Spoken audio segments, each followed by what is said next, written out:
Hi students, this is Mr. Yao. Today we're going to talk about 4.1b, where we will learn how to graph exponential functions by plotting. Prior knowledge. We have all seen exponential expressions like this before, like 2 to the third power. We do need to understand 2 is called the base and 3 is called the exponent. Now, we're going to use our calculator to evaluate these given expressions.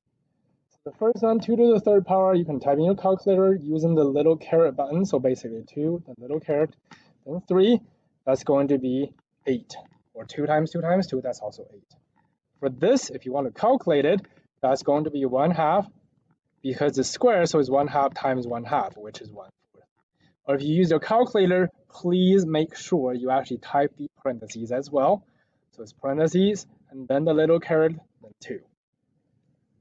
For the next one, f of -1, you do need to make sure you are just replacing the x for -1.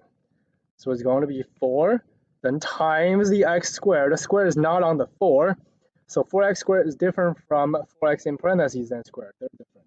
So in this case, it's -1 squared to -2. That's going to give you 4 times 1 minus 2, which is 4 minus 2, which is 2.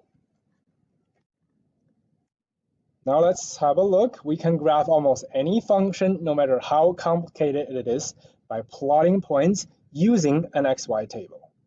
Linear functions are very useful when modeling simple situations. They are straight lines that are easy to graph, but they don't work for everything. For more complex situations, like what you just did, counting grains of rice, we may need a more complicated function like an exponential function, and you can see it's growing differently than a straight line. Here are the definitions for exponential function. It is a function which has variables as exponents. So that x squared, that is not an exponential function. Like x cubed, that is not an exponential function. It has to be things like 2 to the x power. That's an exponential function. So exponential function has this form. A times b to the x power. A and b could be any number, where b is greater than 0, because we don't deal with like -2 to the x power. The other thing is b also cannot be 1. So b has to be positive, but it can't be 1. Why can't b equal 1? What would happen if b actually is 1? I would ask you to pause here and think about that. Now that you have thought about it, for example, if our f of x is actually 1 to the x power, well, that would actually be 1 all the time, because anything to 1 to the any power is going to be a 1 all the time. So you're going to have 1 always, no matter what x is. That's going to end up being just a flat line, which is y equals 1. That is not exponential. Which means we can also tell if a graph is exponential or not by just looking at the graph. Exponential graph changes fast without bound on one end, and change slow, almost going flat on the other end. This is almost going flat, not like going all the way down, because our graph may look like that, or the other way, or it could be this way, but it's still just going flat on one of the ends. Since we are learning about plotting, let's talk about the steps for plotting. Graph by plotting. Step 1, we're going to make an XY table. Step 2, we're going to pick several x values. Step 3, we are going to plug each x value into the function. We're going to do a lot of plugging in. And when we plug in an x, we will get a corresponding y value. And since we have an x and a y, they basically form an ordered pair. And each ordered pair is a point on the graph. Then we just need to connect all the points to form a smooth curve. That's graphing by plotting. Now let's have a look at the first example. For the first example, the x values are picked for you. If you don't quite understand how to pick these values, think about it. Our graph will always look like this or the other way, but we have a certain part that's to the left of the y-axis and another part that's to the right of the y-axis. So basically, this y-axis is kind of separating the two different behaviors. The other end is increasing forever, this end is going flat, or is going down forever and then going flat on the other end. So basically, y-axis can separate the two parts, the two different behaviors of the graph. That's why we put 0 in the middle. Then we just go 1 less, 1 more, 2 less, 2 more, and 3 less, and 3 more. So that's how we picked these numbers. As for the f of x part, that is just plugging things in. So f of -3, for example, that's replacing the x with -3, so 3 to the -3 power. F of -2 is going to be 3 to the -2 power. And so on, we can actually fill out the whole table. And f of 0 is 3 to the 0. F of 1 is 3 to the first power. F of 2 is 3 squared. And f of 3 is 3 cubed. So that's what this part is. We're just plugging them in. And then we can calculate them out. Whatever answer we get is going to be the corresponding y value. So you're typing these into your calculator to get the y. And that's going to give you 1/27. About the y, something to be clear. We are keeping the y values as fractions, not decimals. And if we have numbers more than 1, we're not doing mixed number. We're going to keep the improper fraction. So 3 to the -2 power, type in your calculator, that's 1/9. 3 to the -1, that's 1/3. 3 to the 0 is 1. 3 to the first is 3. 3 squared is 9. And 3 to the third power is 27. Now you will see we have these x values and the y values. Together we have ordered pair. -3, 1/27. -2, 1/9. -1, 1/3. Then 0, 1. And then we have 1, 3, 2, 9, and 3, 27. Now we are going to graph each point.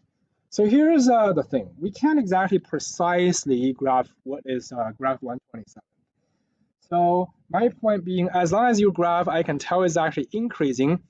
You can actually just kind of put it on the x-axis because it's getting close to the x-axis. So we know it's like getting super close to it. So putting like that, that's totally fine. Then 1/9 is also something that doesn't look so different on this graph. So we're just going to be slightly above. Then we have 1/3, -1, 1/3. This one you can actually kind of draw it. -1, 1/3. We have 0, 1. We have 1, 3, 0, 1. Then we have 1, 3. And then we have 2, 9. Last one is 3, 27. Another thing is you can't just start your graph on this point and connect them, and then stop at this point. Because our graph, we need to make sure it is exponential. An exponential graph goes on forever. So you do need to make sure you extend it out with an arrow on both ends. It's not exactly crossing, so I'm just going to draw it on there. But you gotta extend out the graph to use arrows to indicate it's going forever on both ends. That's example 1. Now example 2. Same process, but we're going to pick the same numbers, 0 in the middle, -1, -2, -3, 1, 2, 3. F of -3, that's 1/2 to the -3 power. -2, that's 1/2 to the -2 power. -1, that is 1/2 to the -1. 0 is 1/2 to the 0 power. 1 is 1/2 to the first power. 2 is 1/2 to the second power. 3 is 1/2 to the third power. So let's calculate it out. That's 1/2, 1/8, 1/4. Oh, actually that's a -3. So that's 8, 4, 1, 2.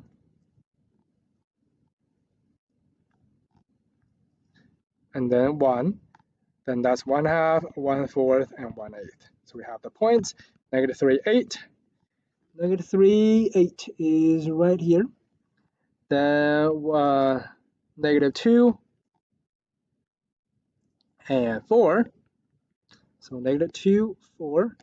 And then we have -1, 2. Then we have 0, 1.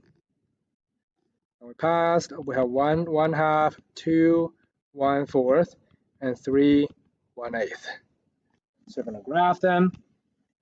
So 1/2. This is 1/4, and this is 1/8.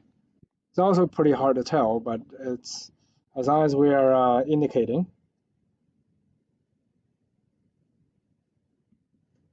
So that's our graph for example 2. Next, example 3. It says use numbers from example 2. Well, -3, -2, -1, 0, 1, 2, 3. This time you will see we don't have the extra f of x part, we don't have the xy part. Well, because these are basically showing our work. That's the calculation part. All we need for the table are actually just our x and y. But if you read the x and y together, they will actually be an ordered pair. So now -3, when we put it in, it also says use a number from example 2 because this part is example 2. So basically we're taking the numbers from example 2 and just multiply everything by 2. So 16, 8, 4, 2, 1, and that is 1/2, and that is 1/4. So -3 now is at 16. -2 now is at 8. -1 now is at 4. 0 is at 2. 1 is at 1. And then 2 is at 1/2. And 3 is at is at 1/4. The right side is going almost flat on this one. And this is the left side. And we're done with example 3. Example 4, you can see our table is even more concise. So this time it says using from example 1 because this is the only actual part. The -3 to the x power is basically our example 1. So the same number, -3, -2, -1, 0, 1, 2, 3. So again, we just put our 0 in the middle, then 1 less, 1 more, 2 less, 2 more, 3 less, 3 more.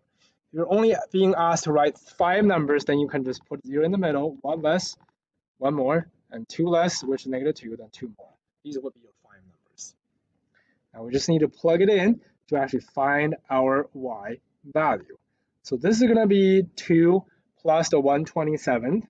So that's going to be 55/27.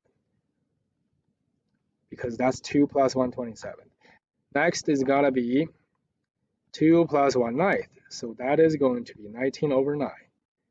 Then it's 2 plus 1/3. That's going to be 7/3. 0, that's just going to be 3.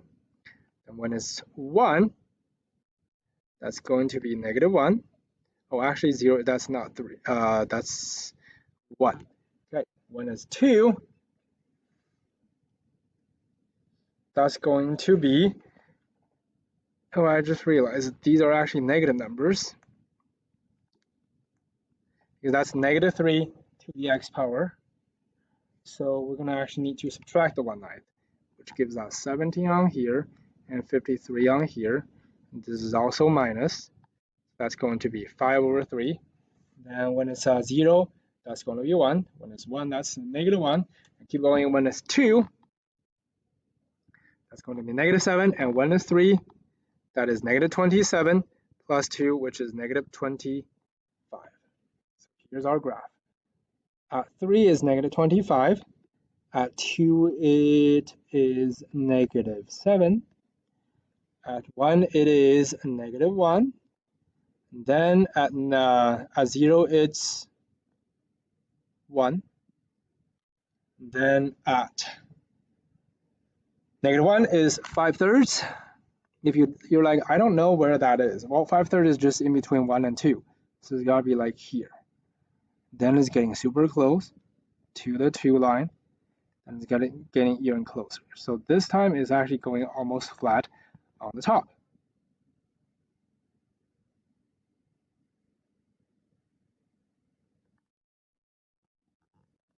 Almost flat on the top. So there we go. That's our graph for example 4. That is everything for 4.1b. Thank you.